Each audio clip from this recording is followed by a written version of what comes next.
PTI वालों ने offer की पैसों की, कितने को पैसों की ऑफर की? फिरदौस शमीम नकवी ने आपको कॉल की थी या किसी दोस्त के जरिए मैसेज भेजा था? ये इलेक्शन कितने साफ एंड शफाफ हुए, आप क्या समझते हैं? मौलाना फजल रहमान कह रहे हैं, आप क्या उनसे इतफाक करते हैं? उन्होंने कहा जी जुर्लू फिरा है, तो क्या आपके ख्याल में जुर्लू फिरा है? आपने ये भी कहा कि ये पार्टी लोगों को इन्होंने ऐसे लोगों टिकटें के लिए पैसे दिए, तो इस दफ़ा तो पीटीआई के अपने लोग ही नहीं थे, लोग जेलों में बैठे हुए थे, तो वो इलेक्शन जीत गए। पीटीआई वालों ने ऑफर की पैसों की, कितने को पैसों की ऑफर की थी? जब बात चलती तो पैसों की जिक्र होता है ना भाई, बात ही नहीं चली। अच्छा, जब कहा गया कि आप पार्टी सील कर दें, मैं कहा यार व्हाट आर यू सेइंग यार, ये क्या हो रहा है, क्या कह रहे हो आप? तो आपको कॉल की थी या कहीं कोई बैठने का कैसे पैगाम दिया था इलेक्शंस के बाद की बात?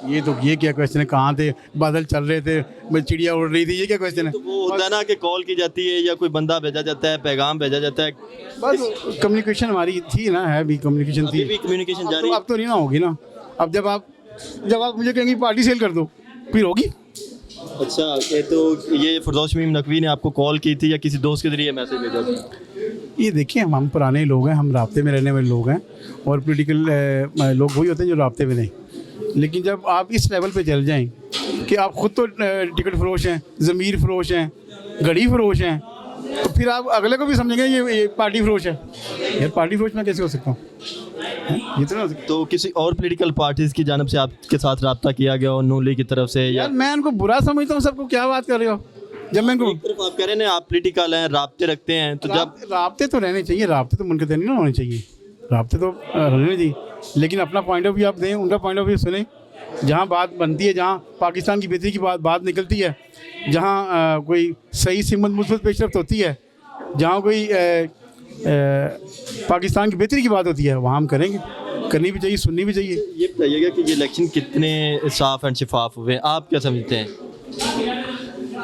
इसके ऊपर काफ़ी लोग उंगलियां उठा रहे हैं, और बहुत से लोग जैसे इनको डिफीट हुई है, नून लीग वालों को, उनके लोगों को भी, और इनके होता है ये जहाँ से ये लोग जीत जाते हैं वहाँ ये मुतमईन है, जहाँ से आ जाते हैं वहाँ दांधी कहते हैं। इसमें कोई बेहतरी सूरत हाल नहीं है मेरे ख्याल में। अच्छा, जो मौलाना फजल रहमान कह रहे हैं, आप क्या उनसे इतफाक करते हैं? उन्होंने कहा जी जुर्लू फिरा है, तो क्या आपके ख्याल में जुर्लू फिरा है?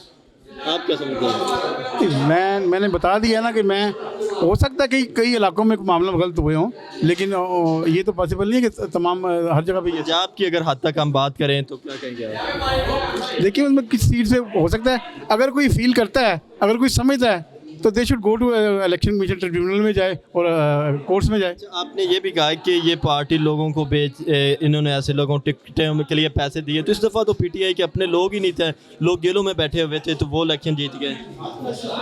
मैं ये बात बड़े वसूख से कर रहा हूँ, हुआ होगा, जेलों में बैठे भी जीतूँ, लेकिन उन्होंने वोट परचेज़ किए हैं, मेरी कॉन्स्टिट्यूंसी में परचेजिंग की है। आपको हल्का कौन सा था? 115 में, 115 से आपने इलेक्शन लड़ा। परचेजिंग 11 जनाब। कितने वोट लिए आप? मैंने कॉन्टेस्ट ही नहीं किया इलेक्शन, मैंने